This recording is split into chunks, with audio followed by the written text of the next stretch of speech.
Baik Bapak Ibu, mungkin sambil menunggu yang lain kita mulai saja dulu ya. Oke, kita hari ini sudah masuk ke modul 10 ya, masih di data preparation. Nah, ini lanjutan dari yang kemarin. Jadi kalau kemarin kita normalisasi, standarisasi, kemudian kita mentransform data, membuang outlier, kemudian mengubah dari discrete jadi continue ke discrete dan seterusnya, scaling juga. Nah, mungkin hari ini kita lanjutan yang itu yaitu feature engineering. Jadi kalau kemarin kita fokus untuk membuat representasi data yang cocok ya, yang sesuai dengan yang diinginkan oleh model. Nah, di modeling nanti entah itu regresi, klasifikasi atau yang lain. Nah, di feature engineering ini kita lebih membuat feature ya, membuat fitur. Fitur itu bisa didefinisikan sebagai suatu informasi yang berguna, informasi yang penting dari sebuah data, dari sebuah record. Jangan sampai kita sudah punya data yang bagus, ya yang bersih, kemudian yang nilainya sudah sesuai representasi, range-nya sudah sesuai kebutuhan, formatnya sudah sesuai kebutuhan, tapi informasinya sedikit. Nah, itu jangan sampai hal itu terjadi. Nah, kalau hal itu terjadi nanti di modeling itu kita bisa mendapatkan hasil yang buruk atau yang rendah gitu ya. Kurang lebih motivasinya kita akan membahas tentang feature engineering. Mungkin nanti saya akan share update materinya yang dari grup pengajar, kemudian ada juga hands-on-nya. Mungkin sekarang sekilas saya melihat materi ini ada beberapa kalimat atau istilah yang susah dipahami,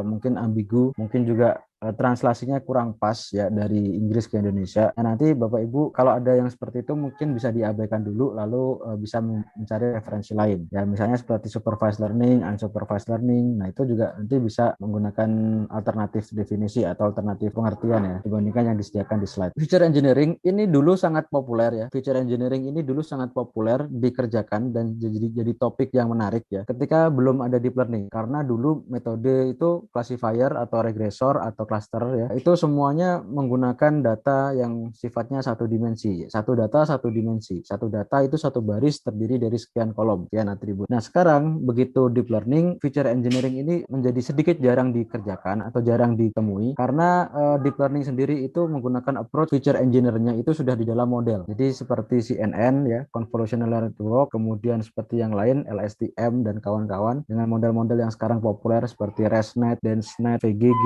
dan seterusnya, itu cenderung tidak melakukan ekstraksi feature di luar model. Jadi feature extraction-nya itu di dalam model dan itu di train supervised. Nah, dulu algoritma seperti decision tree, SVM, single layer perceptron, nah itu semuanya datanya satu dimensi gitu ya. Jadi satu data, satu record itu satu baris, satu dimensi terdiri dari sekian kolom. Sekarang datanya seperti image atau video atau 3D point cloud atau misalnya signal. Nah, itu semuanya sudah diambil raw, tidak dilakukan feature engineering di luar model kalau pakai deep learning. Semua data memang butuh informasi yang penting, butuh feature ya, baik itu numerik, baik itu teks, mau baik itu image, baik itu representasi yang lain gitu. Nah, itu semuanya butuh feature.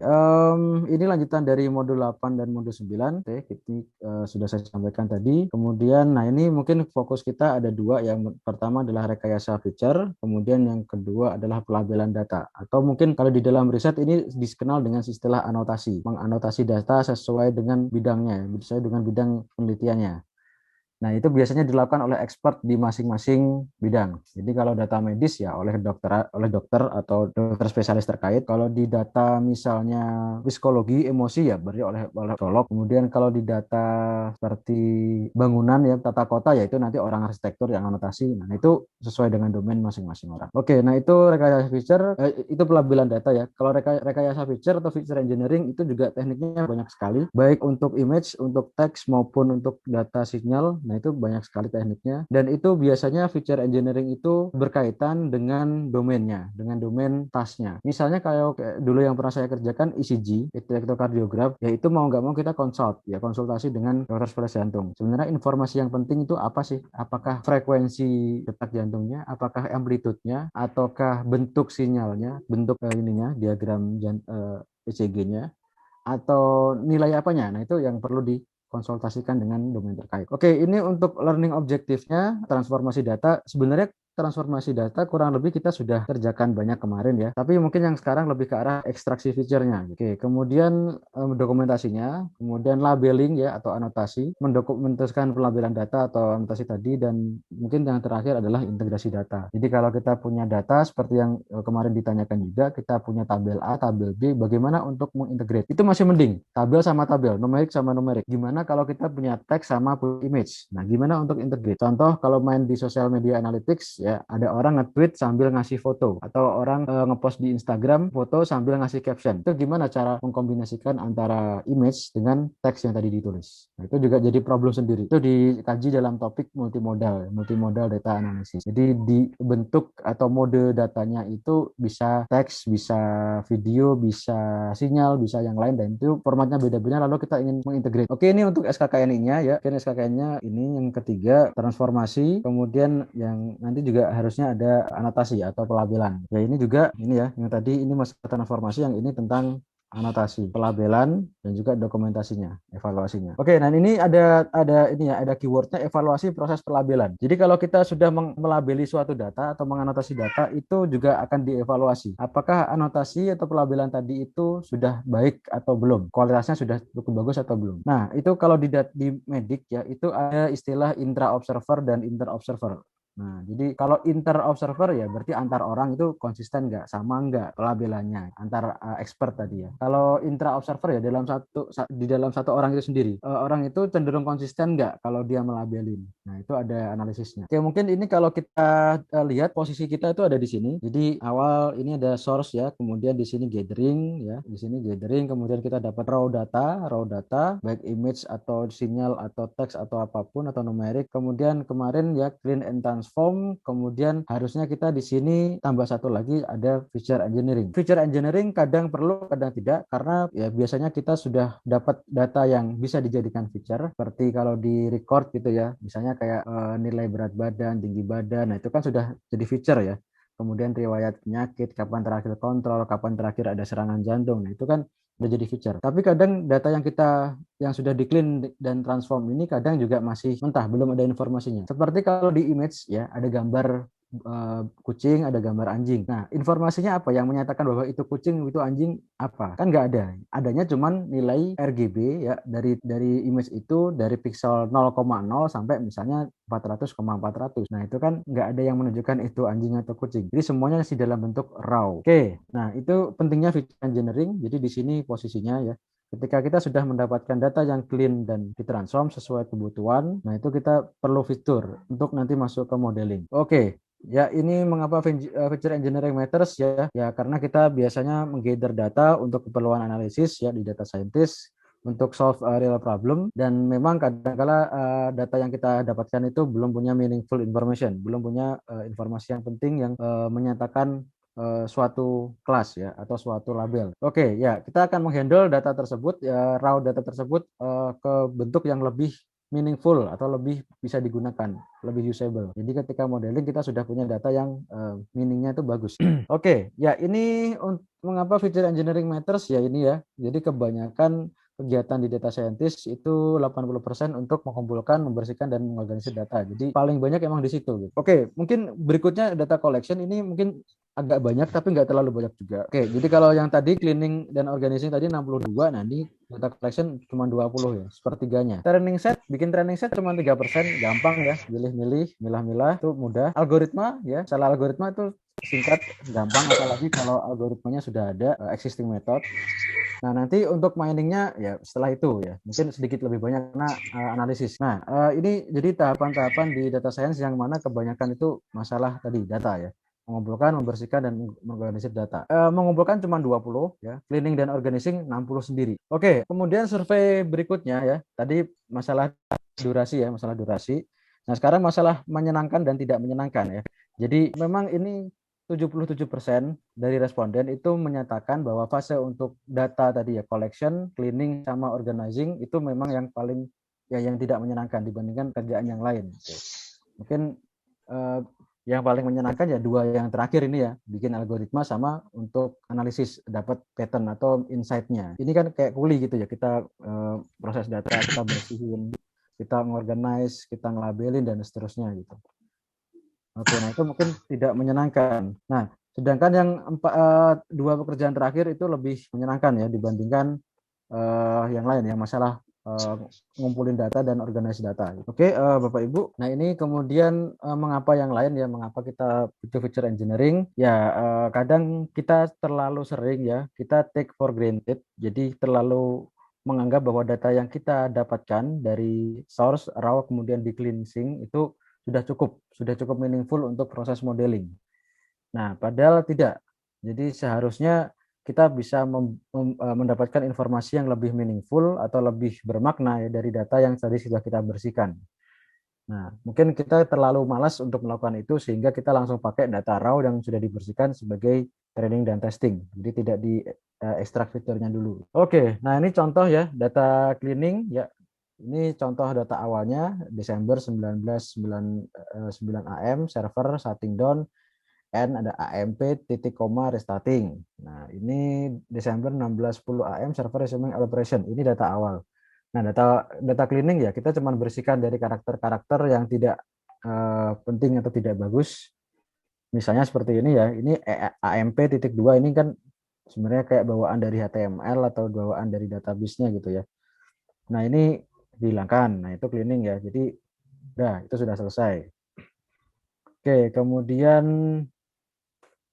organizing. Nah, ini mungkin kita bisa mengorganize dari tadinya data bentuknya seperti ini, titik koma ya, kemudian dalam satu sentence atau kalimat ini dibikin jadi dua kolom. Nah, satu date, satu teks. Nah, ini bisa seperti ini. Ini organizing. Oke. Nah, ini juga jadi problem ya. Kebanyakan data scientist atau AI engineers gitu ya, itu mendokumentasikan proses-prosesnya itu di kepala. Nah, jadi tidak didokumentasikan dengan baik. Nah, ini juga jadi problem. Nah, ini sudah cukup lumayan ya. Akhir-akhir ini kan orang lebih suka pakai tools seperti Jupyter Notebook ya, yang kita bisa lihat hasilnya ya, yang sudah sebelumnya kita run terus ada hasilnya itu enak gitu ya. Nah, kalau dulu yang masih command base ya, yang programnya cuman komen di run pakai terminal terus keluar hasilnya. Nah, itu mungkin nggak didokumentasikan sama sekali gitu. Saking excitednya kadang lupa gitu. Nah, sekarang pakai ada Jupyter, nah lumayan sudah ada hasil yang sebelumnya di dalam APNB, enak tuh bisa dilihat ulang. Nah, sekarang enggak. Ya meskipun begitu dokumentasi ini juga saya rasa kurang. Ini pengamatan saya pribadi dari teman-teman mahasiswa dan peneliti di kampus. Itu tidak dikasih komen. Ini ngapain sih? Step tahap satu itu ngapain sih? Nah, itu tuh maksudnya ngapain? Nah, itu kadang kalau kita tidak kasih dokumentasi, nanti ketika beberapa waktu kemudian buka ulang, itu butuh loading lama. Butuh meraba-raba. Ini kemarin ngapain? Nah, daripada gitu, mending kita kasih komen. Ini tahap satu ini adalah membuat representasi data semuanya menjadi numerik, kemudian dinormalisasi dengan mix-max scalar atau dengan menggunakan standardization, mu-nya di 0, kemudian standar deviasi di 1. Nah, itu lebih enak tuh kalau ada gitu. Tapi ini jarang dilakukan karena tadi terlalu excited untuk mengejar hasil yang bagus sehingga lupa dokumentasi. Nah, oleh sebab itu harusnya sedikit banyak disempatkan setelah mendapatkan hasil yang cukup itu didokumentasikan. Tadi flow-nya bagaimana, konfigurasinya pakai metode apa saja, run-nya berapa epoch dan seterusnya, run parameternya, hasilnya berapa. Gitu. Oke, nah ini karena kita perlu hal itu ya, jadi mendokumentasikan data dan feature engineering itu perlu untuk menjembatani tadi kesenjangan. Oke, antara pembuatan data atau transaksi dengan analisis. Jadi di kemudian hari. Nanti kalau sudah sampai analisis kan mesti lihat ke belakang. Tadi pakai proses apa ya? Nah kalau apa namanya kalau nggak didokumentasikan nanti pusing sendiri waktu melihat. Oke, nah ini mungkin kita bisa apa ya menggunakan catatan-catatan ini ya untuk membuat dokumentasi transformasi data. Oke, misalnya feature awalnya apa, kemudian transformasi yang digunakan itu tekniknya apa saja, algoritmanya ada berapa step, ya itu bisa didokumentasikan. Nah itu sebenarnya cukup mudah ya kalau di Jupyter kan kita tinggal buat satu sel itu jadi markdown kemudian diisi dengan komen. Terus hasil transformasinya juga bisa di highlight. Ini hasilnya. Gitu. Rekomendasinya apa? Nah itu juga perlu di highlight. Oke, nah ini masalah transformasi ya. Jadi pentingnya mendokumentasikan transformasi. Nah untuk tekniknya sendiri ya, yang dasar kita kemarin sudah bahas ya, mulai dari konversi tipe ke tipe yang lain. Misalnya kalau di apa namanya, kalau di Python ya ada yang suka pakai data frame, ada yang suka pakai NumPy array. Ada yang suka pakai list, ada yang suka pakai numpy array. Kalau list kita nggak bisa operasikan sebagai vektor. Nah, kalau numpy array kita bisa jadikan dia vektor atau matriks gitu ya. Jadi ada bisa perkalian matriks. Nah, kalau list nggak bisa. Nah, kemudian teknik-teknik yang lain mungkin nanti kita sambil jalan diskusi ya. Jadi tekniknya memang ini banyak sekali. Dimulai dari kategori yang gampang ya, yang numerik, kemudian yang citra, kemudian teks, kemudian point cloud, kemudian yang lain-lainnya itu banyak sekali. Oke, pelabelan data ini penting dilakukan ya. Ini memang hal yang krusial dan ini yang membuat data itu punya value, punya ini ya, punya nilai. Bapak Ibu misalnya punya record ya, pasien di rumah sakit semuanya ada gitu. Tapi tidak ada anotasi atau tidak ada labelnya bahwa ini adalah CT scan orang yang sehat, ini yang sakit, ini yang sehat, ini yang sakit parah, ini yang sakitnya sedang, yang sakit ringan. Nggak ada label itu nggak ada meaningnya. Itu nggak berarti sama sekali. Makanya akhir-akhir ini kebanyakan rekan ya di rumah sakit punya project untuk anotasi data. Bisa buat penelitian juga bisa buat nanti buat AI di dalam rumah sakitnya. Jadi pelabelan ini sangat penting. Dan tanpa ada label data itu nggak ada meaningnya, nggak ada value-nya gitu ya. Oke. Dan memang 80% waktu yang dihabiskan untuk proyek AI membahas data pelatihan yang mencakup proses pelabelan data. Jadi ini memang paling banyak bikin effort ya, bikin kita repot gitu.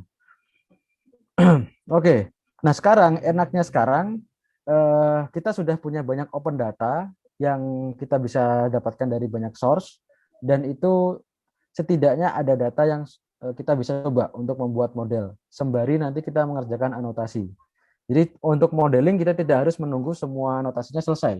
Kita bisa pakai data serupa dari negara atau challenge lain yang kira-kira domainnya sama. Nah, itu enaknya hari-hari ini ya. Kalau dulu enggak, dulu kita nungguin dulu nih, nungguin data. Kadang juga teman-teman membuat data sintetis, ya, membuat data apa ya sintetis, data enggak real, buatan manusia dengan rumus tertentu untuk apa istilahnya mengimitasi atau meniru data aslinya.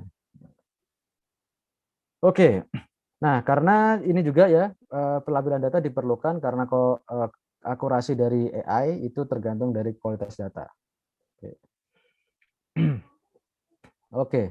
Dan ini memang menjadi sesuatu yang mahal ya. Jadi ini ibaratnya labor work yang mahal. Kalau kita membuat model, mengembangkan model, deploy itu gampang ketika datanya sudah ada. Nah, makanya tidak berlebihan ketika ada seorang ahli atau apa namanya praktisi ya yang mengatakan bahwa bahan baku dari AI adalah data. No data, no AI, no solution. Gitu. Oke, jadi ini untuk pelabelan datanya, ya itu intinya adalah kita melabeli data, tergantung case ya, tergantung case. Case-nya apa? Kalau misalnya ya klasifikasi ya kita labelkan jadi kelas-kelasnya. Kalau datanya itu dari satu dimensi ya berarti satu record ada labelnya, kelas apa, kelas ini. Kalau misalnya kalau misalnya datanya image ya kita bisa lihat problemnya apa dulu. Problemnya itu image classification ya kita akan gunakan label dalam bentuk ini ya list ya. Image nomor satu itu gambar apa, gambar kucing. Image nomor dua gambar apa, misalnya kuda. Image nomor tiga gambar ayam dan seterusnya. Nah seperti itu tergantung case-nya. Intinya adalah memberikan label pada sebuah data sesuai dengan kebutuhan. Apakah harus satu gambar satu? Enggak juga. Kadang ada yang video ya, bentuknya video. Jadi rentang dari 1 detik ini ke detik ini itu si usernya sedang ngapain. Nah, detik ini ke detik ini usernya sedang ngapain. Nah, itu ada tergantung konteks gitu. Oke, ya ini pelabelan data itu adalah kegiatan untuk membuat data itu punya value atau bermakna dan itu memang labor work ya, sangat membosankan ya. Oke, apalagi kalau orang yang tidak biasa ya itu akan cepat penat gitu. Oke. Nah, dan ketika kita punya data yang semakin banyak ya, kita punya data yang recordnya semakin banyak, ada labelnya itu akan semakin bagus, semakin meningkatkan model yang kita gunakan. Oke, kemudian nanti biasanya disebut labelnya itu disebut sebagai ground truth ya. istilah ground truth ini biasanya bermula dari citra. Jadi biasanya kalau gambar, ya gambar, kemudian kita kasih anotasi atau label itu disebutnya ground truth gitu. Jadi label yang asli, label yang benar, nilai yang benar dari pengkategorian atau klasifikasi suatu gambar. Oke, kemudian ya tentunya data, kita punya data training, data testing. Biasanya begini, kita punya data kumpulan, nah itu dilabelin semuanya dulu, nanti baru dibagi, sebagian untuk training, sebagian untuk testing. Atau nanti bisa dipecah menjadi cross validation, menjadi misalnya 4 bagian. Satu jadi testing, yang lain jadi training. Bagian kedua jadi testing, yang lain jadi training. Bagian ketiga jadi testing, yang lain jadi training, dan seterusnya. Oke, ternyata pelabelan data itu juga perlu diperiksa ya. Ketika orang sudah melabeli data, itu nggak terus selesai. Oke, sudah selesai nih, saya labelin. Nggak bisa gitu. Nah, jadi mesti di cross check ya, mesti dicek ulang bahwa apakah pelabelan yang dikerjakan itu tadi sudah sesuai standar, sudah memberikan kualitas data yang bagus. Gitu. Oke, biasanya kita menggunakan tadi ya inner observer dan intra observer, kemudian kita menghitung reliability atau konsistensi dari pelabelannya dan seterusnya. Oke. Nah, ini Bapak Ibu bisa melihat ya. Jadi memang data labeling itu porsinya juga cukup besar di dalam machine learning task ya. Project identification 5%, aggregation ya, ngumpulin gabungin kolom, gabungin record, nah itu cuma 10%. Cleansing ya lumayan lah, cleansing 25%. Yang paling gede labeling. Bagaimana bisa memberikan label ke seluruh data. Kemudian berikutnya augmentation ya. Mungkin kemarin saya sudah sebut augmentation, kita mengenerate fake data untuk training dari real training, real dataset training agar datanya lebih kaya, lebih variasi. Nah, itu juga lumayan tinggi tapi masih di bawahnya yaitu 15%. Model training cukup kecil 10%. Tuning misalnya kita tuning parameter ya, kita variasikan parameter agar performanya lebih bagus. Nah, itu cuma 5%. ML operationalization deployment ya, katakanlah deployment cuma 2%. Jadi memang di sini nih yang paling makan waktu. Cleansing dan labeling. Oke. Ya, kita kalau melihat melihat ke belakang bahwa machine learning itu dibagi menjadi beberapa kategori, ada supervised, ada unsupervised, ada reinforced, ada gabungan antara supervised dan unsupervised yaitu semi supervised. Nah, oke, yang membutuhkan label itu yang ini, supervised sama semi supervised. Jadi kalau supervised itu datanya mesti dikasih label duluan semuanya. Dataset trainingnya dikasih label duluan. Unsupervised tidak ada labelnya, jadi biarkan mesin belajar sendiri tanpa nanti memdeteksi sesuatu, cuma mengkategorikan, misahin jadi berapa kelompok, tapi nggak ada nama kelompoknya, nggak ada nomor kelompoknya gitu. Ya semi supervised gabungan antara keduanya, bisa setengah-setengah ya. Pertama di training dulu, nanti baru diprediksi pseudo label atau ya label yang semu gitu ya, label yang semu. Nggak apa-apa meskipun belum bagus, tapi at least bisa memberikan variasi. Gitu. Oke, supervised learning ya, kita butuhkan data yang berlabel, contohnya kayak prediksi penyakit diabetes ya, normal atau diabetes, orang sakit jantung atau tidak. Nah, itu adalah problem klasifikasi, masuk di supervised learning. Itu kita butuh melabeli setiap record yang kita punya. Jadi record pertama, orang pertama dia sehat atau sakit. Nah, orang kedua sekian kolom sehat atau sakit. Orang ketiga sekian kolom sehat atau sakit dan seterusnya. Oke. Begitu juga dengan permasalahan yang kedua ya, segmentasi. Misalnya kalau kita punya medical image analysis ya, kita punya CT scan terus kita ingin melihat seberapa besar pendarahan di kepala. Biasanya di stroke ya, stroke. Trauma kepala, stroke ya. Kemudian ada dataset CT scan terus kita pengen labelin ini pendarahannya gede apa enggak. Nah, itu segmentasi. Kalau klasifikasi kita cuma nebak dia masuk kelas yang mana, masuk kategori yang mana, sehat atau sakit ringan, sakit berat. Nah, kalau segmentasi kita butuh setiap pixel di dalam gambar. Bagian mana sih yang sakit, berapa persentase luasnya, nah, dan seterusnya. Nah, itu meters. Gitu. Oke, unsupervised kita tidak perlu label, jadi kita cukup raw data, tapi biasanya kita kalau unsupervised nanti setelah learning dan testing kita mencari mencari knowledge di dalam masing-masing kelompok gitu. Nah, kita tidak perlu label di sini. Jadi ini lebih enak. Gitu ya. Oke, nah ini mungkin rangkuman perbedaan antara supervised dan unsupervised. Oke, ya kalau di supervised tentu saja input data label, unsupervised enggak. Ada feedback mechanism. Ini no feedback mechanism. Jadi kalau salah ada feedbacknya. Kalau benar kasih report benar, nah itu ada feedbacknya. Kemudian nah ini data diklasifikasikan based on training set. Nah ini nggak ada klasifikasinya. Bisa terdiri dari dua problem yaitu regression dan classification. Nah, kalau yang unsupervised cuma clustering dan association. Nah, supervised dipakai untuk prediksi, memprediksi sesuatu seperti memprediksi harga saham besok ya, atau memprediksi orang ini sakit atau tidak. Nah, kalau unsupervised dipakai untuk analisis. Jadi kita kelompokkan menjadi beberapa kelompok terus dianalisis gitu ya, dalam setiap kelompoknya gitu. Algoritma yang populer ini decision tree, logistic regression, support information dan lain-lain. Jumlah kelas itu diketahui. Jadi misalnya gini ada dua kelas ya. Ini ada dua kelas, kelas bulat sama kelas X gitu. Nah, kalau yang unsupervised itu jumlah kelas dan nama kelasnya sendiri tidak diketahui. Nah, ini pokoknya ada kelompok aja dua gitu. Nggak tahu ini kelompok satu yang mana, yang ini apa yang ini gitu.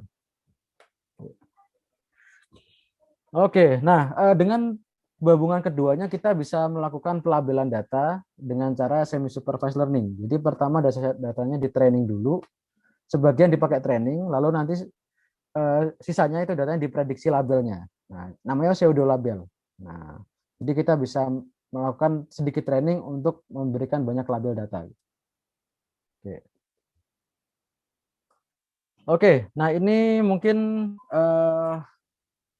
ya dasar awalnya ini sebenarnya bukan semi supervised ya. Ini mungkin lebih ke arah data labeling ya. Data labeling.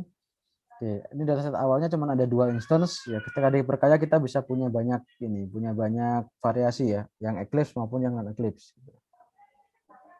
Nah ini ya, jadi yang biru ini Eclipse gitu, yang apa namanya yang merah ini yang non Eclipse. Nah flow-nya begini. Pertama kita cuma punya dua label ini ya, dua record ini. Ini adalah gambar Eclipse, ini gambar non Eclipse. Nah, kita akan mencari gambar yang lain. Kita mencari gambar yang lain di dalam internet atau dataset yang kita punya gitu ya. Kemudian yang lain ya berdasarkan hasil training ini bahwa sistem sudah diajari yang ini Eclipse, yang ini enggak. Nah, sisanya nanti selain dua ini akan diprediksi oleh model dengan train yang sebelumnya dengan di training di dua data ini. Nah, alhasil model dapat memprediksi seluruh label dari data yang diperkaya tadi. Oh, yang ini, yang biru ini adalah Eclipse. Menurut si model, yang merah adalah non-Eclipse. Nah, ini setelah dilabeli seperti ini, pseudo label seperti ini, nah itu nanti bisa ditambahkan sebagai dasar training. Oke. Oke, ini yang tanpa label ya, yang tanpa label ya, pokoknya ada dua data, kita membuat boundary, pemisah antara kedua kelompok. Nah, datasetnya bisa seperti ini ya. Ini pemisahnya dalam bentuk garis ya. Garis ini pemisah antara kelompok 1 dan 2. Terserah mana yang satu, mana yang dua. Yang satu yang merah atau yang biru, terserah yang mana. Nah, bisa juga kita buat boundary-nya dalam bentuk lingkaran seperti ini. Yang di dalam lingkaran biru, yang di luar merah. Jadi bebas mau yang mana. Oke, mengapa tanpa label itu datanya juga penting? Oke, karena data berlabel itu sulit didapatkan. Oke, jadi data yang berlabel itu sudah didapatkan meskipun raw yang sebelum dilabelin itu sangat melimpah. Contohnya di rumah sakit tadi ya, dataset record record pasien itu sangat banyak sekali, apalagi sudah bertahun-tahun, puluhan tahun ya. Tapi yang ada labelnya, yang ini sakit, yang ini sehat, yang ini sakit ringan, yang ini sakit berat, itu sangat sedikit, karena butuh effort untuk membuat label. Oke. Nah, kemudian meskipun demikian kita juga bisa meningkatkan ketahanan model dengan batas keputusan yang lebih tepat. Jadi istilahnya ini bisa dijadikan sebagai auxiliary data. Data yang tanpa berlabel tapi memperkaya model melihat variasi data. Dia melihat variasi datanya ada begini, begini, begini, begini. Nah, tapi itu nggak ada labelnya. Ya udah, dia sekedar tahu aja bahwa ada variasi seperti ini. Nah, meskipun tanpa ada label itu tetap bisa meningkatkan kualitas dari model, ya khususnya ketahanannya terhadap variasi data. Kalau di dalam deep learning itu biasanya disebutnya sebagai auxiliary data. Data yang lain, data yang bukan di data training, yang lain ya, other data, other than training set, tapi karakteristiknya mirip dan tidak ada labelnya. Jadi kita tidak perlu melabeli. Nah, itu untuk mentraining model deep learning, weight-nya itu bisa lebih bagus dengan auxiliary dibandingkan dengan tanpa auxiliary. Nah, kalau tanpa auxiliary berarti dia hanya melihat dari dataset training yang kita siapkan. Tapi kalau dengan auxiliary dia bisa memperkaya knowledge dengan banyak variasi data di luar dataset training, meskipun tidak ada labelnya. Nah, itu salah satu manfaatnya unlabeled data. Nah, ini tadi yang saya sampaikan ya, bagaimana kita mengenerate pseudo labeling. Ya, ini data yang sudah dilabelin ya, ini beberapa, tidak semua ya. Kemudian kita training modelnya. Nah, modelnya nanti bisa memprediksi data yang belum ada labelnya. Nah, oke. Setelah diprediksi nanti kan ada labelnya ya, ini disebut pseudo label. Nah, pseudo label digabungkan dengan dataset yang awal tadi. Jadi menambah pengayaan data training gitu. Oke. Nah, setelah itu modelnya bisa di training lagi dengan kedua data ini, ditambahkan ya, label sama pseudo label. Oke. Uh, Oke, nah ini human in the loop ya, ini merupakan concern ya bahwa kita juga harus mengawasi proses model development. Jadi seharusnya manusia ya itu bisa mengawasi perkembangan model development ya ketika menggunakan model-model terkait di AI. Oke, pekerjaannya yang utama ini, yang pertama memberikan label pada data pelatihan. Jadi expert atau anotator memberikan label ya pada data training atau data set latih gitu ya. Oke, kemudian berikutnya melatih model ya, melatih model, membuat model itu belajar dari dataset yang tadi sudah disiapkan, yang sudah ada labelnya. Oke, oke, kemudian kadang kita juga modelnya dievaluasi atau divalidasi oleh manusia. Oke, kemudian nanti feedbacknya diberikan kembali ke model. Nah, misalnya ketika ada model yang sudah ditrain ya untuk memprediksi sentimen analisis di Twitter, positif, negatif. Nah, kemudian modelnya dicoba secara live. Dia akan menganalisis tweet yang sekarang sedang ditweet oleh oleh orang-orang terkenal yang di-subscribe. Oke, ada tweet satu, prediksinya apa? Positif atau negatif? Tweet kedua, prediksinya apa? Positif atau negatif? Nah, itu nanti setelah diprediksi, kita bisa evaluasi. Dari manusia kita bisa evaluasi, oke ini yang sudah benar yang tweet berapa saja, yang masih salah yang tweet berapa saja. Itu bisa dijadikan feedback untuk ke model, untuk nge-train ulang. Gitu. Oke, berikutnya bagaimana cara kita melakukan pelabelan data anotasi. Nah, ini punya banyak alternatif, di antaranya in-house data labeling ya. Pokoknya kita labelin secara manual di dalam ini ya, scope yang kita punya gitu ya, seperti lab atau yang lain gitu ya. Kemudian bisa crowdsourcing ya, dari crowdsourcing ya kita ngambil dari volunteer-volunteer yang ada di internet yang memberikan anotasi gratis gitu ya. Outsourcing ya, outsourcing ini kita outsource ke pihak lain, pihak ketiga misalnya, atau machine based annotation ya tadi seperti yang pseudo label tadi, dilabelin oleh mesin. Oke, tentunya dengan mesin sudah ditrain dengan data yang lain. Oke. Oke, Oke, in-house labeling. Nah, ini biasanya dilakukan sendiri oleh si peneliti ya, baik itu di lab atau di kampus atau di rumah sakit atau dimanapun yang di organisasi itu berada gitu ya. Ya pokoknya dianotasi aja gitu. Nah, kemudian crowdsourcing ya ini tadi ya dari apa namanya dari platform online gitu ya. Oke. Kemudian outsourcing ini bisa di outsource ke pihak lain. Oke. Kemudian kita bisa anotasi dari mesin bis. Nah, yang menjadi concern saya kalau crowdsourcing itu adalah isu dari veracity. Apakah datanya itu sudah valid atau sesuai dengan kualitas yang diinginkan. Nah, itu crowdsourcing itu sering mendapatkan keluhan di situ. Kadang orang memberikan yang secara gratis ya di internet itu tidak sesuai yang kita inginkan. Mereka ya suka-sukanya sendiri gitu. Misalnya tidak ada suatu kolom yang diisi, ada suatu kolom yang tidak diisi, jadi ada kolom yang kosong, kemudian ada komen yang ditulis asal-asal, tidak bermakna apa-apa. Nah itu macam-macam gitu ya, macam-macam variasi errornya gitu. Oke, nah oke ini rangkuman dari kelebihan masing-masing metode ya. Oke, yang pertama internal labeling tadi, yang in-house, kemudian outsourcing, crowdsourcing, spesialis, spesialis ya, spesialis company, synthetic labeling, oke, oke. Nah ini sintetik ini mungkin sekarang juga lagi populer, ya, jadi generate synthetic fake sample untuk training. Jadi selain yang asli yang sudah dianotasi, kita mengenerate fake sample. Ini ada metode yang populer namanya GAN, Generative Adversarial Network. Jadi kita bisa mengenerate fake sample dari uh, true sample, oke, yang lain.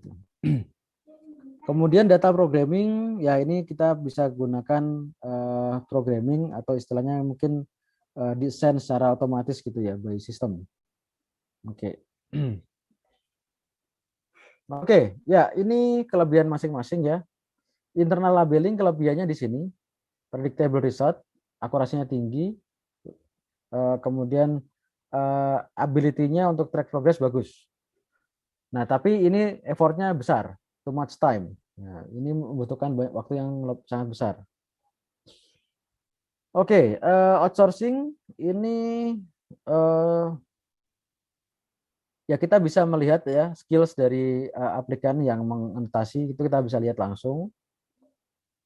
Oke, kemudian kontranya kita butuh ini pengetahuan tentang organized workflow. Jadi kita butuh training, butuh menjelaskan bagaimana flow untuk anotasinya gitu. Oke, yang outsourcing ini cost saving ya karena kita tidak butuh bayar orang, jadi diambil dari relawan gitu ya di internet misalnya. Cepat juga hasilnya. Oke, tapi ya ini kualitasnya kadang jelek ya, suffer quality. Oke, kita bisa juga hiring eksternal ini ya, eksternal tim ya untuk anotasi. Pro-nya ini kualitasnya kita bisa jamin. Oke. Kontranya price-nya lebih besar dibandingkan dengan yang crowdsourcing. Synthetic labeling, oke, ini bisa dipakai ketika kita punya metode yang bisa mengenerate fake sample. Oke, pro-nya fewer constraint, lebih sedikit constraint, kemudian training datanya eh, kita bisa training data tanpa mismatch dan gaps. Oke. Kemudian berikutnya benefitnya effectiveness, lebih efektif. Oke, cons-nya ya ini computational power yang dibutuhkan itu lebih tinggi. Oke, data programming ini kelebihannya automation dan fast result. Oke, kekurangannya sama, low quality dataset.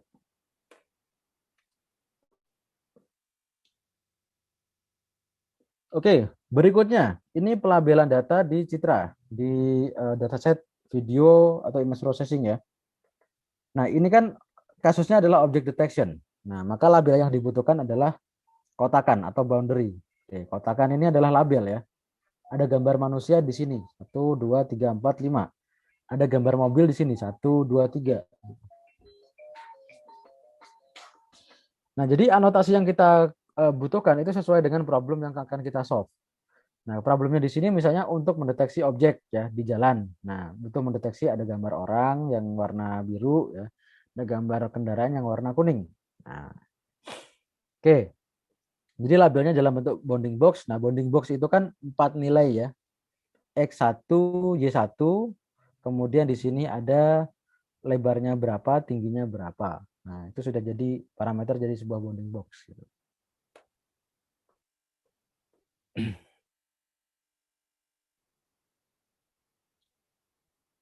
Oke, berikutnya masih sama ya. Ini tadi, lanjutan yang tadi. Nah, berikutnya eh, ekstraksi fitur ya. Ini kan label ya, ini kan label. Ini kan labeling tadi ya di dataset image untuk object detection. Nah, berikutnya ada juga problem misalnya bukan klasifikasi gambar atau object detection, tapi image segmentation. Nah, kalau ini object detection kita cuman butuh bounding box untuk ngotakin objek. Nah, itu udah selesai. Tapi kalau image segmentation kita harus punya label untuk seluruh pixel. Jadi misalnya pixel yang di sini itu jalan, trotoar, yang di sini jalan, ini mobil, mobil, ini bangunan, ini orang, ini pohon. Nah, kita mesti punya label untuk setiap pixel di dalam citra itu. Nah, itu semantic segmentation. Oke, mungkin saya bisa sedikit tunjukkan yang pernah saya kerjakan untuk semantic segmentation. Oke, ini ada dua ya, ada dua contoh semantic segmentation di video yang pernah video drone ya. Ini video semantic segmentation dari video disaster surveillance waktu Jakarta banjir 2020. Nah, oke, ini kita pakai model deep learning waktu itu. Nah, ini anotasinya ya. Jadi anotasinya dalam bentuk segmentasi. Nah, ini input image-nya. Oke. Ini adalah ground truth atau labelnya. Ini anotasinya. Jadi setiap pixel itu dianotasi ya. Jadi ini adalah di yang sini ini adalah gambar banjir, genangan air banjir. Ini genangan air banjir. Yang merah ini genangan air banjir. Yang hijau itu pohon ya, yang hijau-hijau ini pohon. Oke. Kemudian yang biru itu air sungai ya, yang biru itu air sungai. Kemudian yang kuning itu mobil ya, kuning ini mobil. Yang ungu itu bangunan. Nah, yang ungu itu bangunan. Nah, ini contoh yang lebih jelas yang di bawahnya ya. Jadi ini gambar aslinya. Nah, kita membuat istilahnya boundary ya. Kalau di Photoshop atau Illustrator mungkin kayak lasso tools gitu ya. Kita bikin kotak area gitu ya. Kita coretin areanya gitu. Nah, ini yang merah ini sungai ya. Yang merah ini sungai. Oh, ini kebalik, harusnya yang ground truth yang sebelah tengah, Bapak Ibu. Mohon maaf ya. Yang ground truth ini sebelah yang tengah. Oke. Oke, jadi ini yang merah itu genangan air banjir, yang biru ini sungai ya. Ini kan beda ya antara banjir sama sungai. Yang hijau ini pohon atau vegetasi. Yang kuning itu mobil, yang kuning itu mobil. Oke. Kemudian yang mana tuh? Yang ungu itu adalah bangunan. Gitu. Oke, ini contoh melabeli data ya, memberikan label data ketika case-nya semantic segmentation. Nah, oke, sedikit berbeda kalau kita tadi problemnya adalah object detection seperti ini tadi, seperti yang sebelumnya. Oke. Nah, seperti ini object detection. Jadi butuh membuat kotakan ya, membuat bounding box untuk objek yang kita deteksi di dalam citra atau dalam video. Oke. Nah, ini kebetulan karena objeknya beda. Nah, ini ada objek manusia, ada objek mobil. Nah, ini terserah mau mendeteksi berapa macam objek di sini. Tergantung dari tasknya, kebutuhan.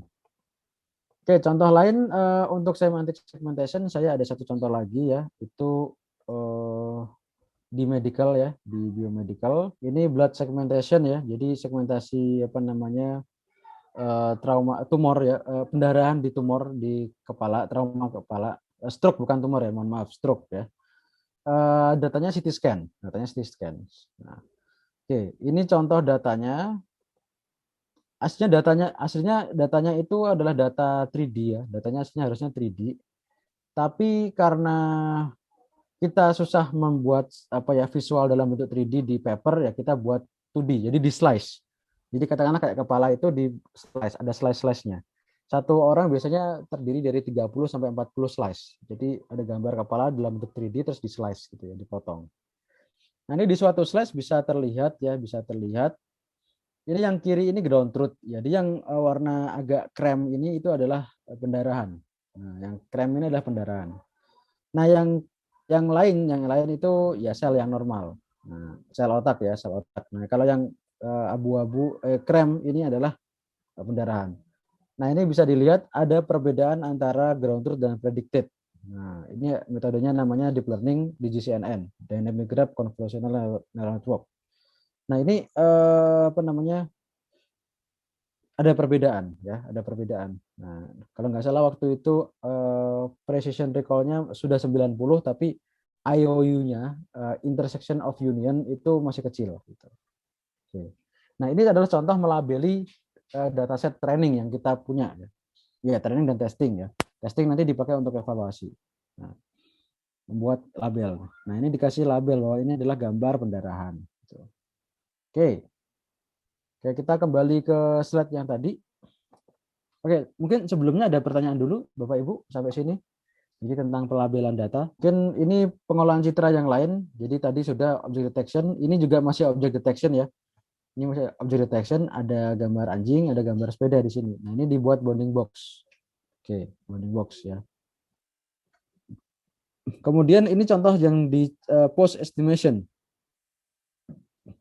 Mengestimasi pose ya, pose. Ini dia akan diekstrak joinnya ya, sendi-sendinya di dalam tubuh itu. Dari leher, kemudian kaki, tangan dan seterusnya. Torso dan lain-lain. Nah, ini semuanya dilihat ya, join-joinnya, sendi-sendinya. Nah, ini juga anotasi dalam bentuk ini ya, dalam bentuk post ya, dalam bentuk post terdiri dari sekian join. Ini berapa nih? 17 join, yang mana masing-masing join punya nilainya sendiri ya, punya nilainya sendiri. Dia sedang melengkung kemana, kiri, kanan, atas, bawah ya. Nah, itu apa namanya? Setiap image itu atau setiap data frame ini punya label seperti ini. Berikutnya, ini tadi di dataset citra ya, di dataset citra. Berikutnya pelabelan di dataset NLP atau Natural Language Processing. Oke, berikut entity annotation ya. Entity annotation. Nah, ini mengacu pada entitas ya. Misalnya ini adalah tempat ya, kata benda yang merupakan tempat. Kemudian ada yang kata kerja. Kemudian ada yang misalnya noun, kata benda ya tadi ya. Kemudian ada yang subjek, ada yang predikat. Nah, oke. Nah, nanti kita bisa mendapatkan teks. Nah, di sini kita bisa untuk mendapatkan tag ya, tag dari setiap word atau frase di dalam suatu kalimat. Nah, apakah dia itu entitasnya sebagai verb, apakah sebagai noun, oke, dan seterusnya. Oke, berikutnya text classification. Oke. Nah, text classification ini mungkin kita bisa contohnya di dalam ini ya, sentiment analysis. Jadi ada suatu teks ya, ada satu kalimat tweet misalnya ya, 150-an karakter. Terus kita bisa klasifikasi itu sentimennya positif apa negatif. Positif itu dalam arti setuju, mendukung gitu ya. Negatif itu menentang, tidak suka dan seterusnya. Nah, kita bisa analisis seperti itu. Berikutnya di NLP ada namanya phonetic annotation. Nah, ini anotasi untuk apa namanya keperluan pembacaan ya, struktur dan pembacaan. Jadi komanya di mana, titiknya di mana. Nah, itu butuh dikasih tanda gitu. Jangan koma semua, jangan titik semua. Jadi bikin kacau. Oke, best practice dalam melakukan pelabelan data kurang lebih ya ini ya, ininya tahapnya. Oke, nah pertama kita collection dan cleaning dulu. Jadi kita kumpulkan dan cleaning dulu datanya. Kemudian kita gunakan anotasi yang tepat ya sesuai dengan kasusnya. Oke. Kemudian setelah itu kita implementasikan QA ya, quality assurance untuk mencegah label palsu atau apa ya istilahnya sintetik label yang tidak punya dasar ya, yang aneh gitu ya. Oke. Ya, ini beberapa catatan ya. Di antara banyak sekali algoritma AI, sebagian besarnya menggunakan ground truth ya untuk bekerja, untuk mengevaluasi performa model. Nah, memang kalau tidak ada ground truth itu nanti ngevaluasinya bingung. Mau saya apain ini? Ya, memang ketidakakuratan anotasi oleh manusia memang sering mengakibatkan model yang tidak maksimal. Jadi anotasi yang salah itu juga menghasilkan model yang salah, model yang tidak bagus gitu. Tidak salah sih, tapi tidak bagus. Akurasinya jelek. Apalagi kalau akurasinya masih di bawah 50%. Nah, itu parah banget. Jadi nebak sama apa ya? Misalnya nebak sama mikir masa bagusan nebak gitu. Ya, nebak kan kita nggak mikir cuma nebak aja. Pilih kelas A atau kelas B. Nah kalau anotasi itu kan milih ya. Dia ini recordnya kelas A atau kelas B. Bagusnya ikut kelas A atau kelas B dan seterusnya. Oke. Dan ini memang tahapan ini ya, anotasi atau labeling ini merupakan tantangan yang besar karena ini labor work sangat membosankan dan tidak meningkatkan knowledge si pekerja gitu ya. Jadi kalau bikin model oke lah dia punya insight untuk bikin model yang bagus. Nah, tapi kalau yang ini labelin data, nah itu insight-nya apa gitu kan. Jadi orang mengerjakannya itu cenderung tidak suka dan memang membosankan. Oke, dokumentasi pelabelan data ya. Setelah dilabelkan kita bisa dokumentasikan. Nah, ini dia tadi kita mau kayak tahap apa saja, terus yang paling bagus itu variasi yang mana dan seterusnya. Oke, apakah kualitasnya sama? Apakah semuanya overall bisa diterima? Nah, itu kita akan bahas di sini ya.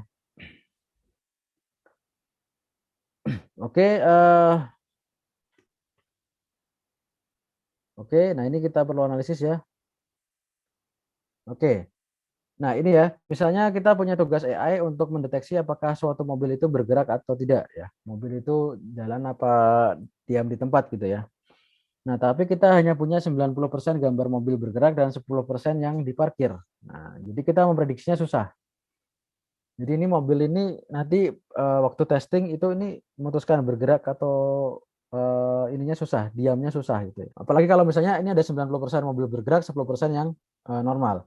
Bisa diprediksi secara hajar rata aja, semua diprediksi sebagai bergerak. Nah, otomatis akurasinya berapa? 90% kan. Nah, padahal aslinya itu jelek ya, 90% yang jelek karena 10%-nya itu dataset yang diparkir, sedangkan yang 90 yang lepas gitu. Nah, ketika kita mendapati data yang tidak balance seperti ini, satu kelasnya tinggi banget ininya persentasenya atau jumlahnya, sedangkan yang lainnya sangat kecil, kita bisa gunakan metode untuk sampling ya, seperti oversampling, downsampling, atau weight balancing.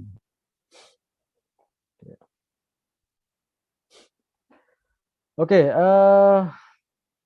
akurasi pelabelan data ini kita juga bisa cek ya, setelah dilakukan datanya kita bisa cek ini seberapa bagus datanya, seberapa tepat gitu ya.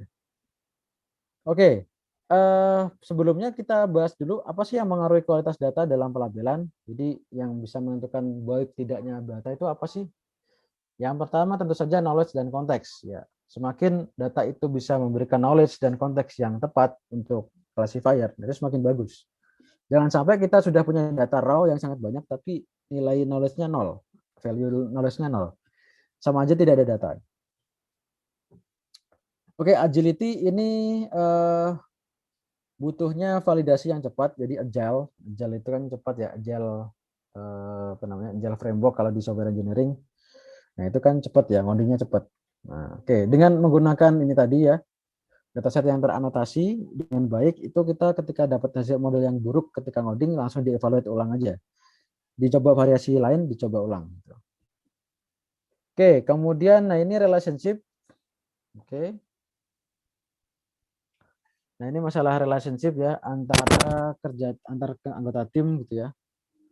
Kemudian komunikasi ya, komunikasi feedback dari partner ya, dari industri partner. Oke, kemudian berikutnya untuk mengecek ya kualitas ya, quality assurance untuk mengukur kualitas data. Yang pertama kita bisa pakai konsensus algorithm. Ya, jadi intinya seperti voting ya. Jadi ini konsensus tuh begitu ininya, cara kerjanya. Oke, kita bisa juga quality assurance ini pakai benchmarking atau gold standard. Jadi mungkin saja kita belum memenuhi gold standarnya. Nah, itu mungkin harus dipenuhi dulu. Misalnya untuk penyakit jantung yang normal cukup 200 saja. Nah, yang lain baru yang mahal, 500 ke atas. Nah, ternyata itu belum sesuai ya. Jadi memang harus disesuaikan dengan gold standard. Oke. Nah, ini memang harus harus dicek dengan sesuai dengan domain. Kalau di ECG biasanya kita punya gold standard dari kardiologis gitu ya. Di USG kita punya gold standard dari Obgyn. Kemudian di CT scan kita punya standar dari dari radiolog. Nah, itu mesti kita gunakan ya gold standarnya gitu.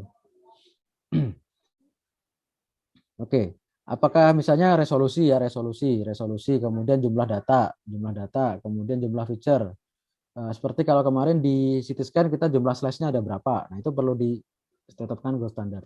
Di ECG misalnya kita butuh berapa kali gelombang, butuh berapa dek ya. Kan jantung itu kan dek dek ini. Nah, itu berapa kali gitu ya. Kemudian nah itu perlu diobrolkan ya, itu perlu dibicarakan, dimusyawarahkan dengan expert domain ya untuk memenuhi gold standarnya. Baik dari segi aspek atau dari sisi teknik gitu. Aspek jumlah ataupun teknik pengambilan. Oke.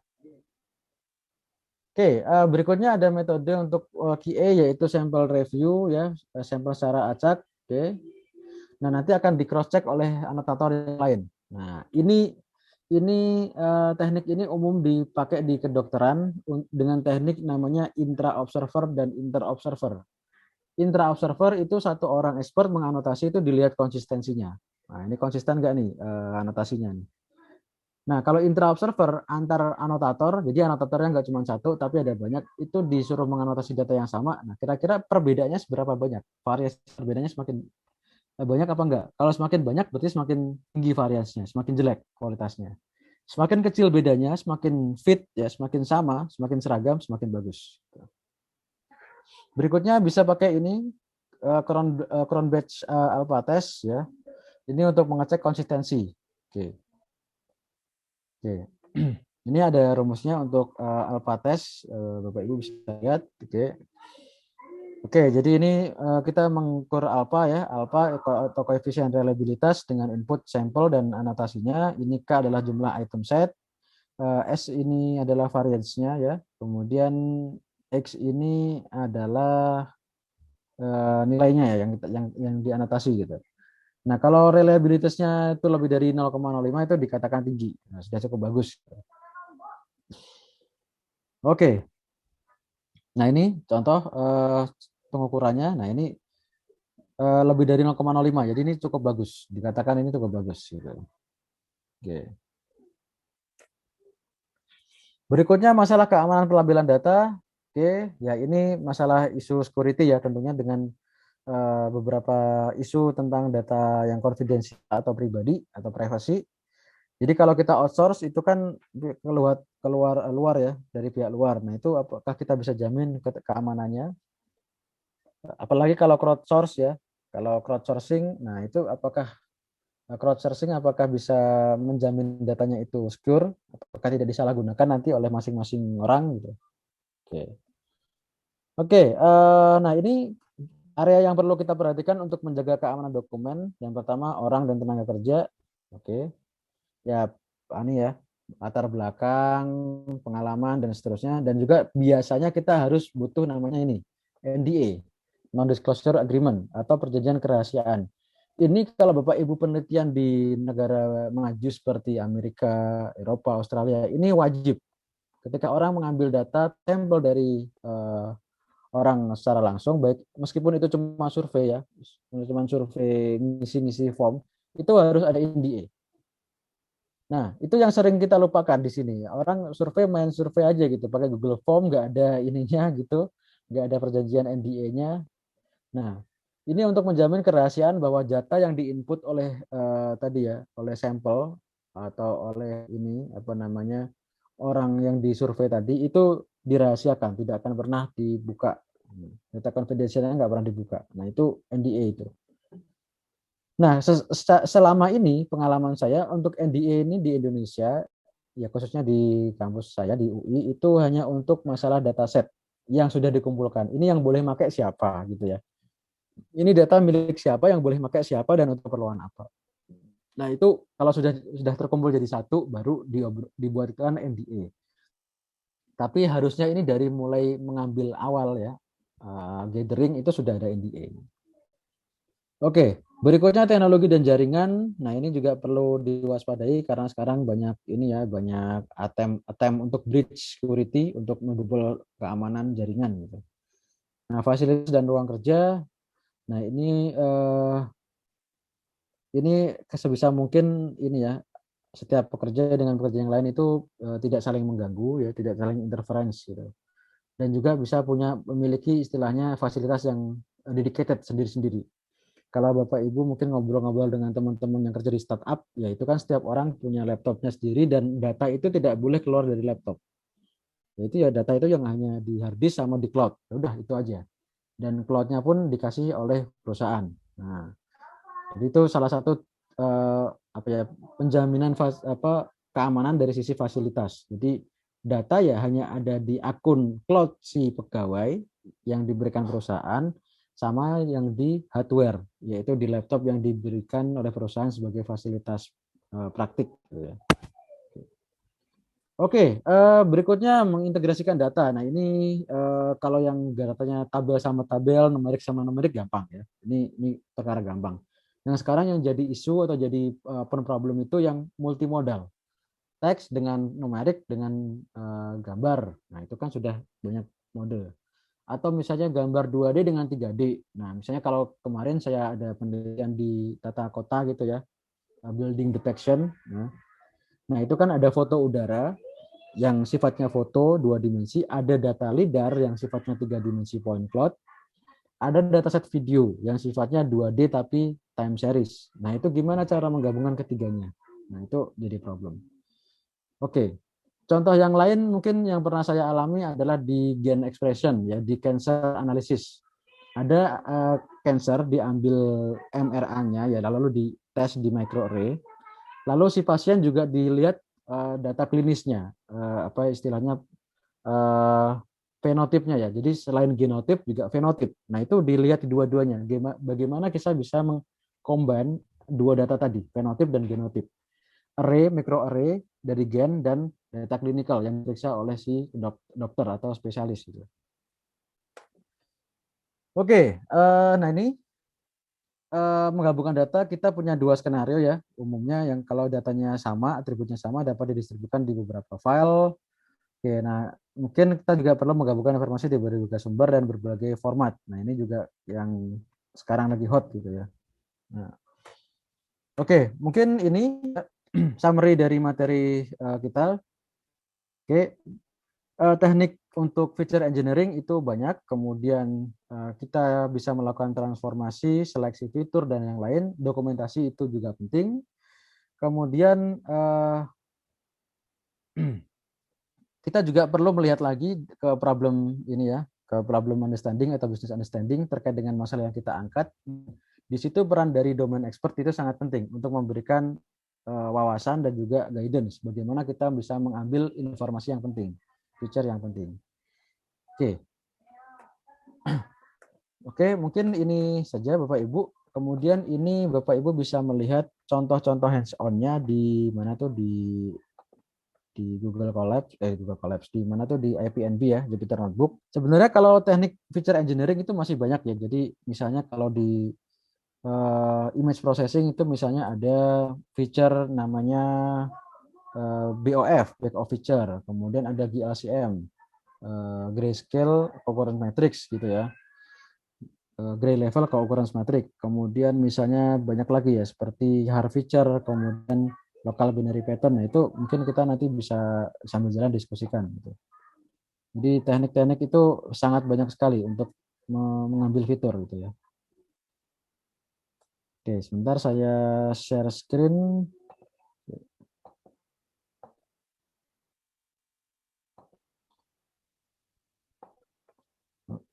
Oke.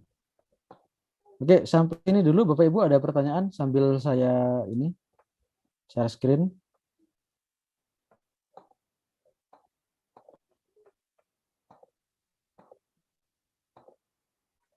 Nah, jadi kalau di Citra ya, image processing mungkin ada feature namanya GLCM, feature Python misalnya ya.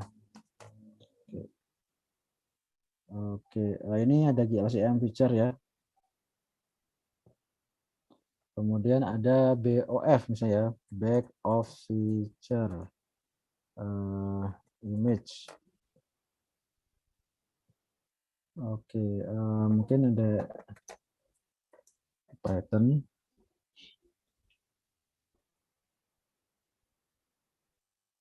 Mungkin nah ini ada. Oh, kalau di sini namanya back of words. Oke. Ini GLCM jadi feature juga. Oke. Gray level keukuran matriks. eh ini feature extraction di Scalern ya, yang mungkin kita bisa tinggal pakai. Oke. Feature extraction di vectorizer kemarin kita sudah coba ya, sudah ada contohnya. Hashing back of word. Nah, ini kalau di Citra bisa pakai back of word. Kemudian apa lagi ya? Di LCM. Oh, enggak ada. Nah, ini GLCM. Oke. Oke, nah ini misalnya kita ambil beberapa titik. Nah, oke. Terus nanti kita bisa membuat matriksnya ya dari feature yang kita ambil di titik-titik ini. Nah, keukuran matriks. Ya, gray level keukuran matriks. Correlation-nya gini gitu ya. Nah, dissimilarity sama correlation. Nah, ini kalau kita yang ambil beberapa titik ini. Kalau misalnya nanti diambil semua ya berarti makin penuh. Oke, nah ini mungkin ini tadi back of word atau back of feature. Ada lagi dulu ini namanya har ya. Kalau di image ada namanya har feature. Nah, har feature. Oke, ini. Ini dulu populer di face detection. Ini fitur ini populer di face detection dulu yang melopori namanya kalau nggak salah Viola Jones. Ini dulu face detection dipakai di banyak library seperti Python, OpenCV. Nah, itu pakai ini. Itu classifiernya bagging of tree, mungkin tree ya, bagging of tree, kalau nggak boosting tree saya lupa. Tapi fiturnya ini. Nah, oke. Nah, ini fitur ini maksudnya gimana sih? Nah, dia bikin kotak-kotak seperti ini. Ada yang kotak horizontal, ada yang vertikal, ada yang apa namanya nih, belah ketupat gitu ya. Ini belah ketupat ya. Nah itu nanti dia menghitung selisih antara pixel yang nilai pixel ya RGB-nya nilainya berapa. Berarti nanti dihitung untuk 3 channel, R sendiri, G sendiri, B sendiri, antara yang biru sama yang putih itu berapa selisihnya, nilai feature-nya. Nah, begitu juga yang 3 kotak. Nah, ada juga yang di center seperti ini. Nah, ada juga yang 4 kotak. Nah, 4 kotak seperti ini. Nah, itu dan itu nanti fiturnya itu ukurannya masing-masing punya varian. Jadi kayak gini nih, ada yang kecil, ada yang besar. Seperti ini tadi ya. Oke, ada yang panjangnya seperti ukurannya segini, ada yang besar seperti ini. Nah, oke, ada yang 3 itu bentuknya lebar, ada yang persegi. Nah itu divariasikan ukurannya. Tapi jenis kotaknya ya tadi, kurang lebih katalognya ada beberapa tadi. Ini ya. Nah, itu hard feature. Nah, itu dulu dipakai di face detection. Awal-awal face detection populer tahun 2004 kalau nggak salah. Saya sempat masih nyoba itu fitur ini di tahun 2010 itu masih sempat nyoba. Sekarang sudah jarang gitu ya. Sekarang mainannya deep learning ya, nggak pakai instansi feature. Gitu. Ada lagi kalau di IMAX itu namanya LBP ya, local binary binary pattern. Nah, oke, oke. Nah ini jadi kayak semacam membuat sketch gitu ya, kayak kalau di ekstraksi fiturnya nanti membuat sketch. Nah kemudian nanti di grid sama dia, di grid nilai ini ya, oke. Grid X dikurangi grid Y. Nah itu jadi sebuah nilai. Nah jadi histogram gitu. Oke, nah ini local binary pattern. Ini perkembangan dari HAR ya. Waktu dulu HAR kurang bagus ternyata kalau untuk yang nengok kanan kiri apa gimana gitu saya lupa. Nah, tapi yang ini lebih lebih lebih robust untuk yang face gambar mukanya itu nggak ngadep ke depan gitu. Oke, kalau di NLP ya termasuk kemarin TF-IDF ya. Oke, itu juga merupakan fitur ya. Jadi setelah transformasi teks menjadi vektor ya, teks vectorizer. Oke, ini seperti kemarin kita vectorizer ya. Nah, itu kita eh, TF-IDF itu juga merupakan apa namanya? Feature gitu ya. Bisa dikatakan feature ya, di NLP gitu. Oke, kalau di eh, Yang lain sinyal processing misalnya ya. Sinyal processing misalnya ECG analisis. Eh,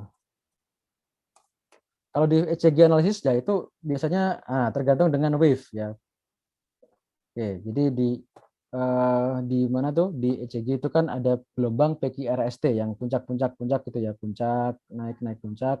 Nah ini P ini ya disebut gelombang P gitu ya P. Kemudian ini Q, ini R, ini S, ini T, ini P lagi, Q lagi, R lagi, S lagi, T lagi.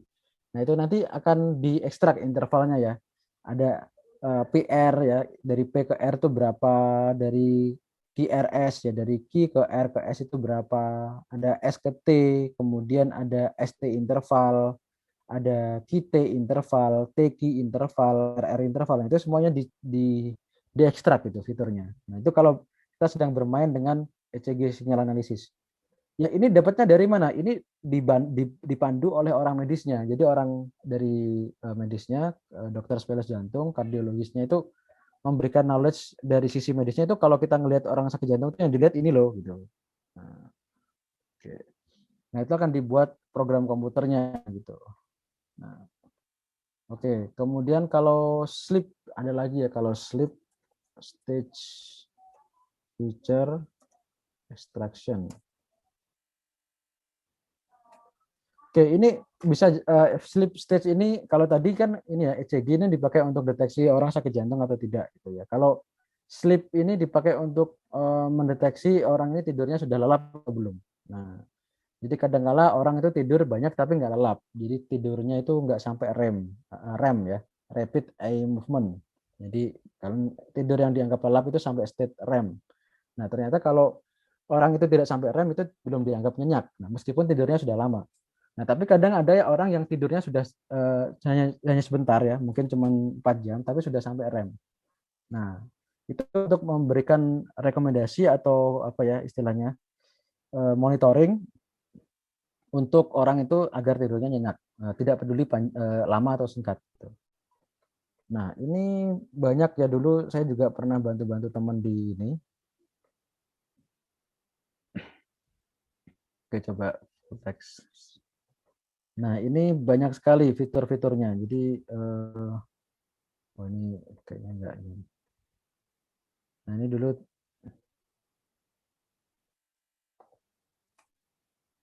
gimana coba.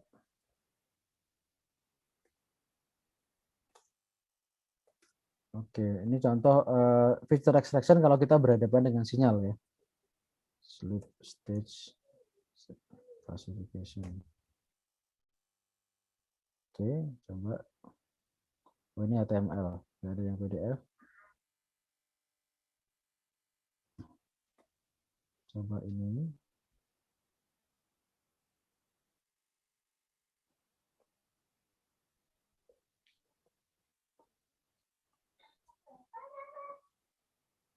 Nah, ini bisa dari EEG atau EOG atau EMG. Ada juga yang menggunakan ECG. Jadi eh, denyut jantung itu bisa juga dikorelasikan dengan tingkat orang tidur ya. Oke, ini nggak kelihatan rumus-rumus fiturnya. Oke, ini modelnya. Oke, ini nggak ada yang bahas fiturnya ya.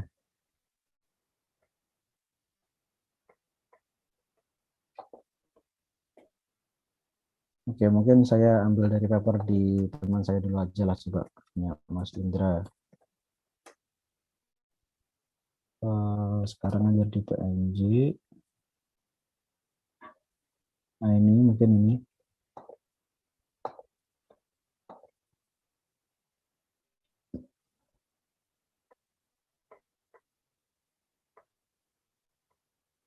Aduh, harus sign in ya. Oke, mungkin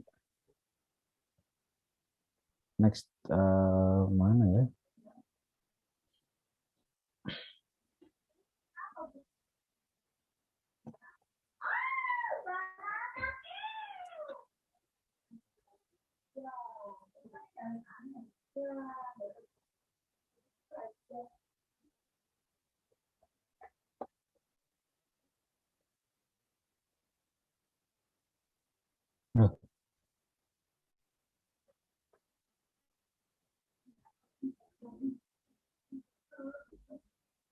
Oke, ini sudah mulai menggunakan raw data, terus fiturnya diekstraksi di model.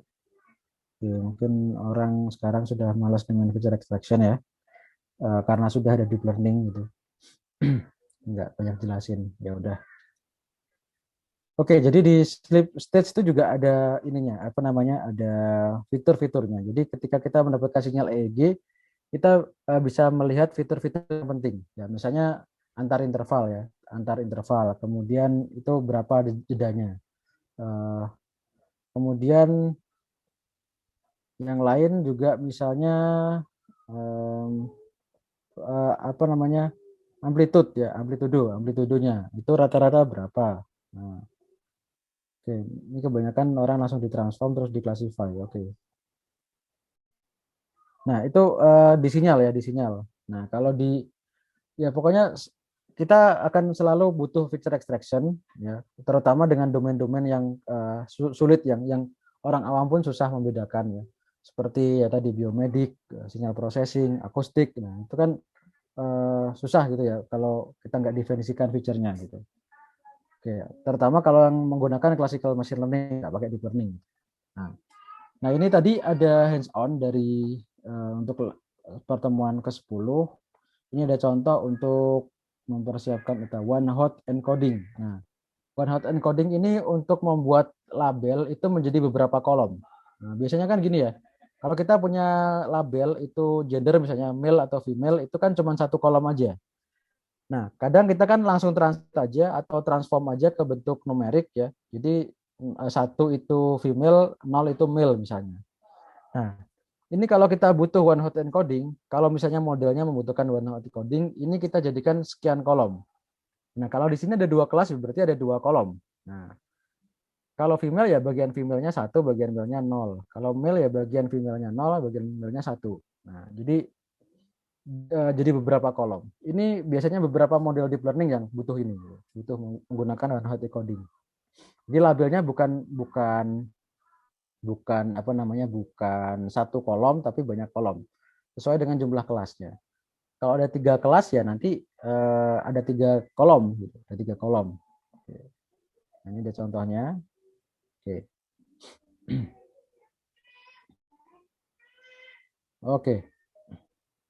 Nah ini Bapak Ibu bisa mencoba. Oke. Nah ini pakai sklearn ini ada one hot categorical encoder. Nah, oke. Oke, berikutnya mungkin Bapak Ibu bisa melihat ini model exploration ya. Ini lebih ke arah nah ini untuk membuat pseudo label. Nah, tadi pseudo label adalah kita mempersiapkan beberapa data train, lalu kita mentraining model, terus sebagian data yang belum dilabelin itu dilabelin, ya, diprediksi oleh model. Nah, nah itu jadi pseudo label. Nah, pseudo label dengan yang tadi awal dilabelin itu digabung untuk ditrain ulang. Jadi semi supervised. Nah, ini mencoba untuk mengevaluasi dua jenis model, yaitu ini XGB regressor sama apa lagi nih, sama random forest regressor. Nah, oke. Nah, intinya tadi gitu. Jadi kita punya beberapa data yang sudah dilabelin, terus kita train model, lalu modelnya itu dicoba ke dataset yang belum dikasih label atau unlabel. Nah, jadi nanti kan ada pseudo label di dataset yang belum ada labelnya. Nah, terus dataset yang awal tadi yang sudah dilabelin manual dengan yang pseudo label digabung untuk ditrain ulang. Nah, itu approach menggunakan tadi pseudo label. Ini segmentasi tadi saya sudah tunjukkan, mungkin kalau ini agak kurang representatif ya. Kalau segmentasi itu menurut saya ya kayak tadi. Jadi setiap image di dalam gambar itu, setiap pixel di gambar itu punya label gitu. Terserah kelasnya mau apa gitu. Nah ini Bapak Ibu mungkin kalau masalah segmentasi bisa main ke paper Sweet Code. Itu sudah contohnya sudah bejibun, sudah banyak sekali. Nah ini semantic segmentation. Nah ada yang 3D, ada yang 2D. Nah itu bisa di ini aja, bisa dipilih aja yang mana gitu ya. Nah ini 3D, yang 3D ya. Oke. Yang 3D ini mainnya di point clouds, biasanya pakai lidar ya. Oke. Mana ya contohnya misalnya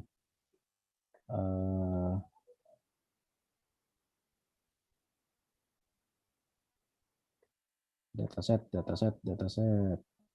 Nah ini atau S3 disk.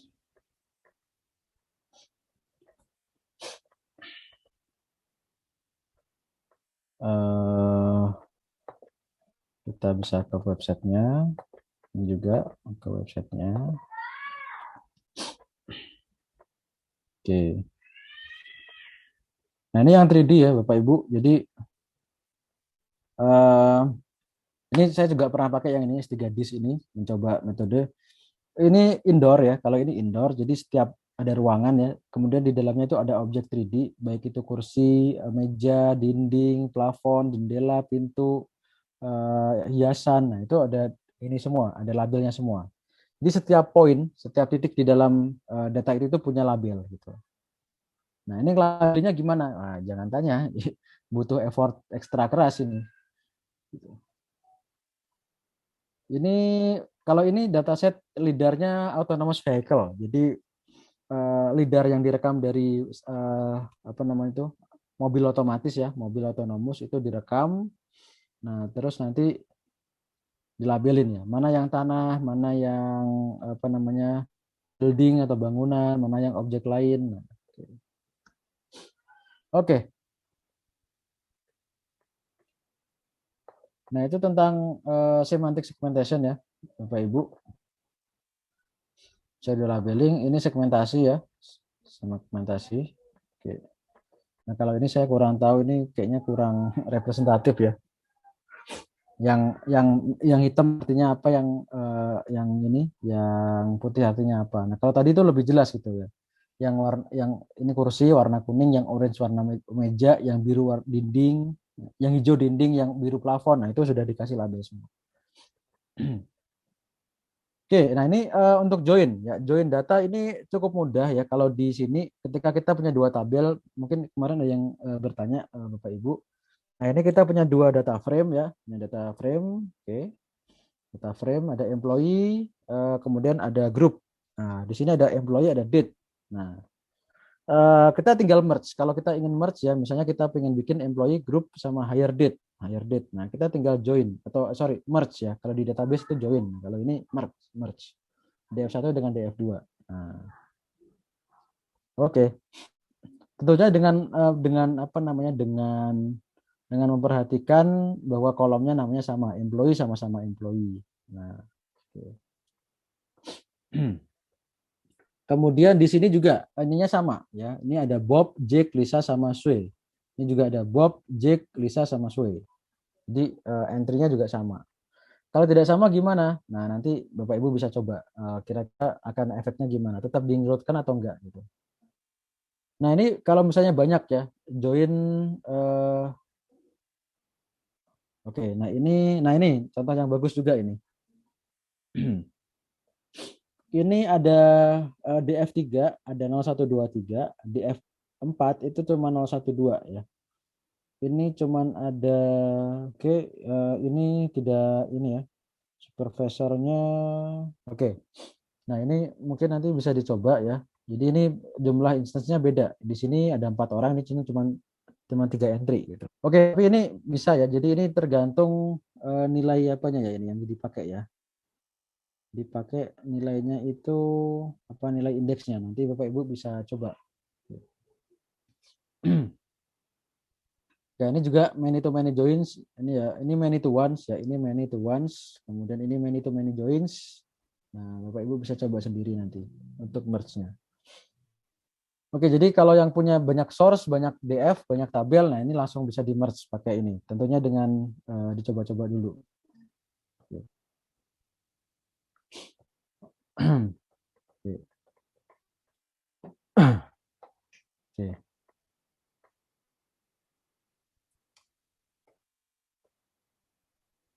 Berikutnya yang terakhir menggunakan PCA. Nah, ini juga salah satu feature extraction ya. Ini PCA ini bisa di-apply di dataset numerik maupun image. Ya, intinya image kan sebenarnya numerik juga ya. Image kan ada RGB, itu numerik juga. Nah, PCA ini bisa dipakai untuk dataset image atau numerik aja. Atau data sinyal juga bisa. Sinyal yang dijadikan numerik itu bisa di PCA-kan. Nah, PCA ini nanti bisa apa ya istilahnya meringkas feature menjadi beberapa feature baru yang lebih meaningful dari feature yang lain gitu. Jadi misalnya saya punya 100 kolom, 100 atribut, terus saya PCA saya ambil 5, saya ekstrak 5 fitur terbaik. Ya, saya akan dapat 5 fitur terbaik yang paling representasi dari 100 itu. Tapi bukan diambil 5 terbaik, tapi diekstrak ya, dijadikan fitur baru 5 yang representatif ke 100 tadi. Nah, makanya PCA ini di dalam classical machine learning disebutnya sebagai dimensionality reduction. Jadi mereduksi dimensi atau size dari data. Yang tadinya dari 100 image, kita bisa reduksi ke 100 ini ya, 100 feature, 100 atribut ke 5 atribut. Nah, oke.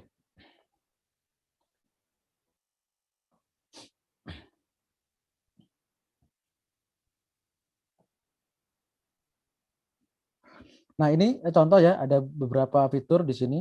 Oke, ada beberapa fitur yang sudah diplot ininya. Apa namanya? Diplot korelasinya ya. Ada age, gender female, gender male, driving license, previous insert, vehicle age dan seterusnya. Ini diambil 5 terbaik. Nah, oke. Oke, diambil 5 komponen terbaik. Oke.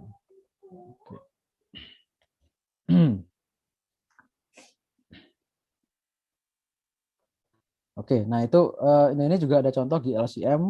Oke, ada contoh feature lain namanya GLCM. Ini umum dipakai di Citra. Tadi sudah sempat saya singgung sedikit. Oke,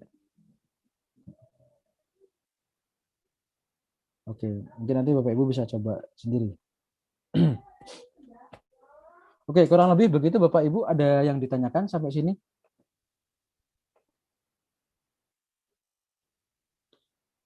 Nah, nanti kalau Bapak Ibu berhadapan dengan data di tugas akhir, nah itu silakan bisa diobrolkan di grup gitu ya. Kalau kira-kira kalau saya punya data seperti ini, kemudian fitur yang tepat itu apa gitu. Apakah bisa pakai raw saja atau perlu diekstrak? Nah, itu soalnya nanti berkaitan dengan problem domain dan juga berkaitan dengan model yang mau dipakai. Nah, modelnya mau pakai apa nih? Mau pakai deep learning apa yang classical? Yang deep learning most likely nggak perlu ekstraksi fitur, cuma butuh transform. Ya, butuh ditransform ke bentuk yang lain, nggak perlu diekstrak. Nah, kalau classical machine learning kebanyakan butuh diekstrak gitu.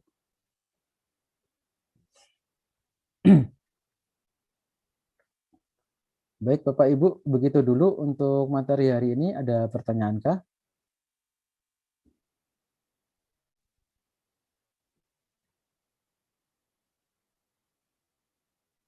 Tidak ada, Pak. Oke, ya nggak ada ya. Oke.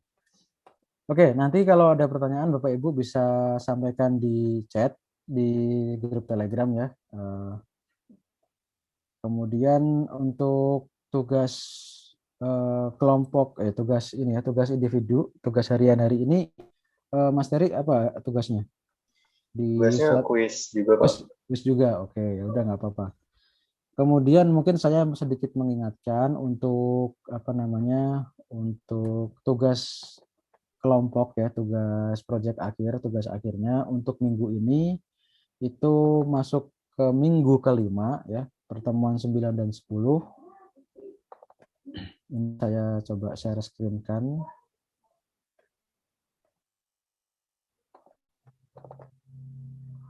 Oke. Oke, untuk tugas kelompoknya kita masuk ke minggu kelima ya, pertemuan 9 dan 10 tanggal 28 dan 29 Agustus. Nah, itu diminta untuk mensubmit hasil perbaikan data, oke. Ya, data preparation ya. Kemudian nah ini normalisasi atau transformasi dan juga feature engineering. Ya, jadi deadline-nya tanggal 3 September. Oke, ya ini mungkin kalau Bapak Ibu yang belum pernah melakukan feature extraction nanti bisa dikonsultasikan atau diobrolkan di grup Telegram. Jadi misalnya berkaitan dengan data yang dihadapi. Apakah image, ataukah teks, ataukah sinyal, nah, ataukah numerik biasa yang cukup dinormalisasi aja. Nah, itu bisa dibicarakan. Oke. Nah, ini ya kalau yang perbaikan yang ini mungkin termasuk missing value juga, missing value, scalar ya, standarizer dan seterusnya. Oke. Oke, mungkin begitu dulu Bapak Ibu. Saya rasa sudah cukup untuk hari ini. Terima kasih atas perhatian dan partisipasinya. Tetap semangat terus. Mungkin sudah ada yang masuk kuliah ya, mulai besok hari Senin, mulai ngajar, nggak apa-apa. Semoga tetap bisa melaksanakan keduanya dengan baik. Dari saya akhiri sekian. Terima kasih, selamat siang. Semoga sehat selalu di tempat masing-masing. Assalamualaikum warahmatullahi wabarakatuh. Waalaikumsalam warahmatullahi wabarakatuh. Terima kasih banyak. Baik, Terima kasih, sama-sama. Pak Anwar. Baik, sama-sama.